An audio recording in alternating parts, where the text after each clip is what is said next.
পরম দয়াল শ্রী শ্রী ঠাকুরের রাঙারাতুল চরণে জানাই কোটি কোটি প্রণাম। ঠাকুর পরিবারের সকলের চরণে আমার কোটি কোটি প্রণাম। সমস্ত শ্রোতাদের যথাযোগ্য স্থানে আমার ভক্তিপূর্ণ প্রণাম, ভালোবাসা আর রানন্দিত জয়গুরু। আমরা ঠাকুরের দীক্ষা নিয়েছি, আর দীক্ষা নেওয়ার পর শ্রী শ্রী ঠাকুর আমাদের যা করতে বলেছেন সেগুলো তো অবশ্যই আমাদের করতে হবে। তার সাথে সাথে ঠাকুর চান যে তার ওপর আমাদের বিশ্বাসটা যেন অগাধ থাকে। ঠাকুরের ওপর বিশ্বাস থাকলে আমরা অনেক অসম্ভব কাজকেও কিন্তু সম্ভব করে ফেলতে পারি। ঠাকুরের ওপর বিশ্বাস বা পরম পিতার ওপর বিশ্বাস আমাদের জীবনে কিন্তু একটা পজিটিভ এনার্জির সৃষ্টি করে। সেই এনার্জিটাই আমাদের যে কোনো কাজের গতি অনেকটা বাড়িয়ে দেয়। আজকে এ প্রসঙ্গেই আমরা জানব যে তার উপর বিশ্বাস থাকলে, তার অনুশাসনবাদ ঠিকঠাক মেনে চললে কি কি হতে পারে। পরম প্রেমময় শ্রী শ্রী ঠাকুরের মহাপ্রয়াণের পর থেকে সকালের প্রার্থনান্তে প্রতিদিন শ্রী শ্রী বরদা বিভিন্ন বাণীপাঠ ও ভজন কীর্তনাদি করাতেন। 1970 সালের 18 জুলাই থেকে প্রতিদিন সত্যানুসরণ পাঠের সূচনা হয়।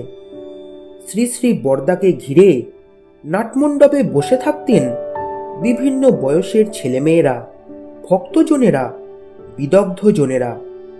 সত্যানুসরণ থেকে একটি বাণী পাঠ করার পর তার মর্মার্থ উদ্ঘাটনে প্রত্যেকে আলোচনায় অংশগ্রহণ করতেন।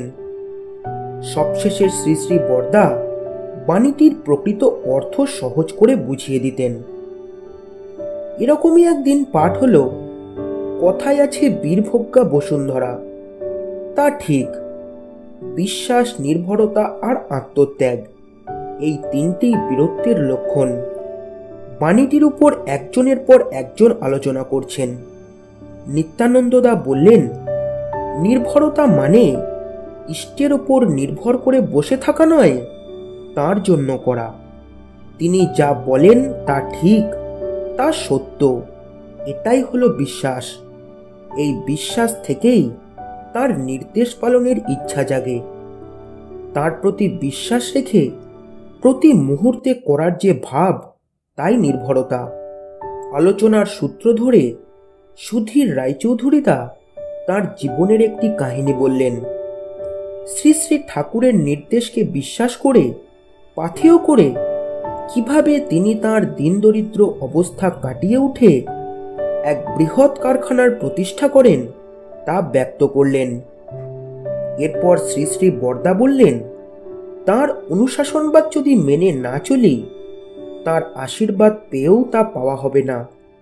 কিন্তু তাকে যদি বিশ্বাস করি, তার অনুশাসনবাদ মেনে চলি, তাহলে আর সবই ঠিক ঠিক হয়।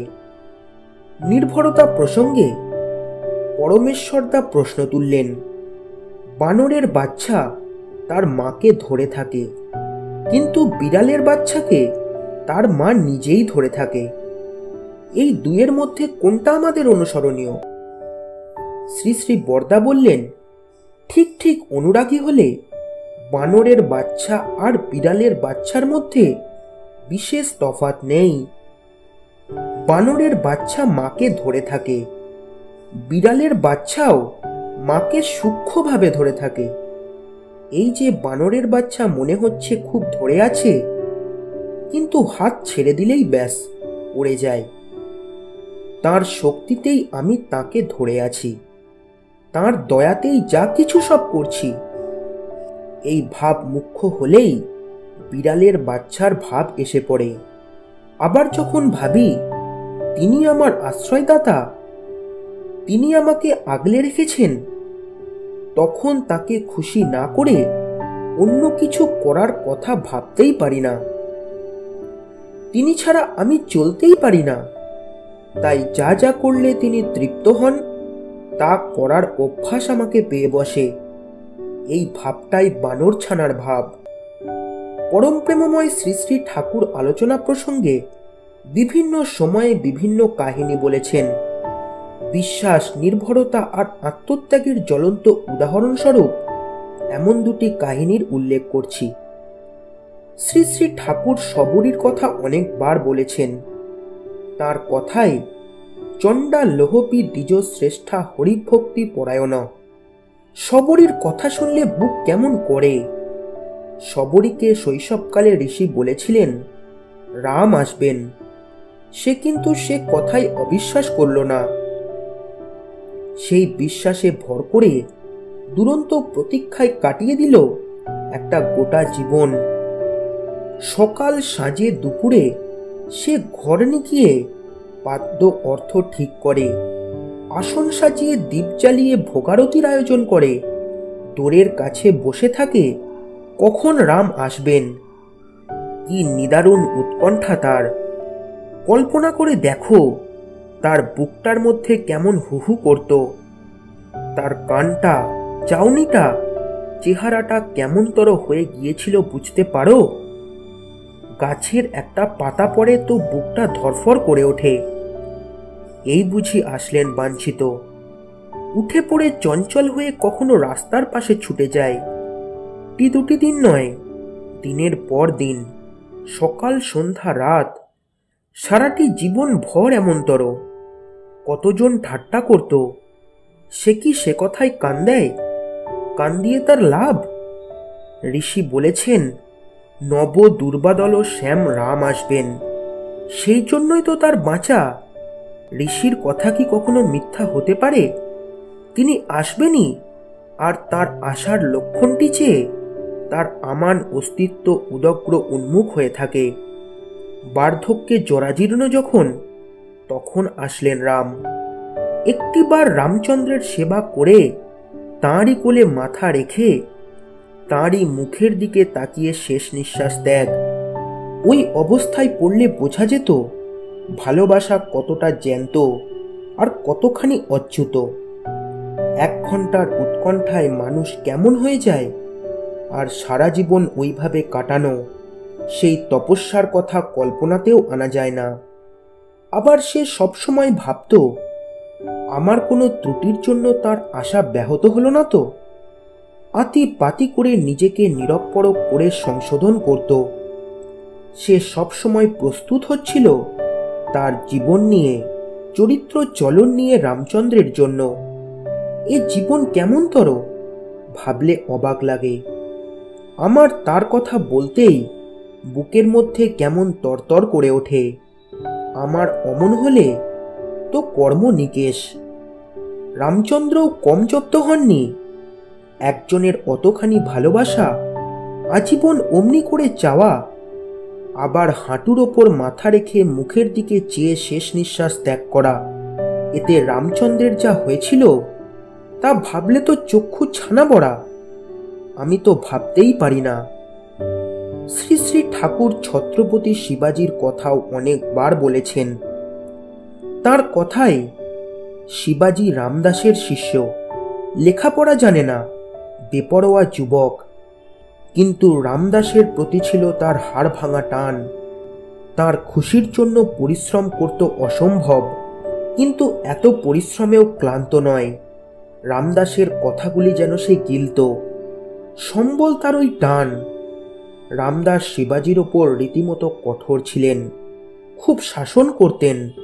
এই শিবাজি হল ছত্রপতি শিবাজি, সম্রাট শিবাজি। সম্রাট হয়েও দানপত্র করে দিল সব গুরুর নামে। তারপর ভিক্ষার ঝোলা নিয়ে গুরুর পিছে পিছে চলল। নদীর ধারে গিয়ে পাক করল, গুরুর প্রসাদ খেল। গুরুর কাছে কথা কওয়ার ক্ষমতা ছিল না। যে শিবাজির তরবারি কত রামদাসকে দ্বিখণ্ডিত করে ফেলতে পারত, সেই শিবাজি তার কাছে ভয়ে কাঁপত।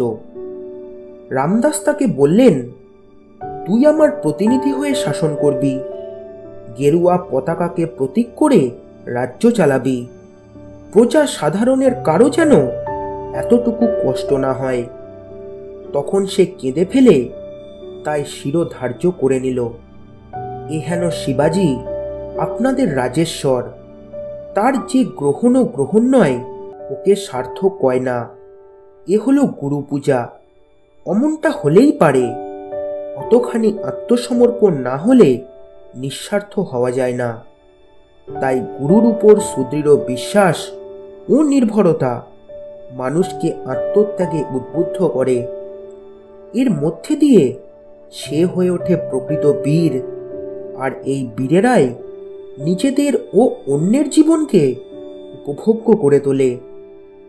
শ্রী শ্রী আচার্যদেব আমাদের প্রতিনিয়ত প্রকৃত বীর হয়ে ওঠার প্রেরণা দিয়ে চলেছেন, কর্মকাণ্ড সৃষ্টি করে চলেছেন, নিজের মুগ্ধতার অমৃত স্পর্শ দিয়ে মুগ্ধ করে চলেছেন এবং যুগোপযোগী ইষ্টকর্মে নিযুক্ত করে চলেছেন। আমাদের এখন সংকল্প নেওয়ার পালা এবং সংকল্পকে বাস্তবায়িত করার পালা। আমাদের সকলের জীবন কঠোর সাধনার মধ্যে দিয়ে তার পুজোর যোগ্য হয়ে উঠুক, এই হোক আমাদের সংকল্প। আজকের আলোচনা এইটুকুই। পরম পিতার রাতুল চরণে সকলের মঙ্গল প্রার্থনা করে আজকের আলোচনা এখানেই শেষ করছি। জয় গুরু, বন্দে পুরুষোত্তমম।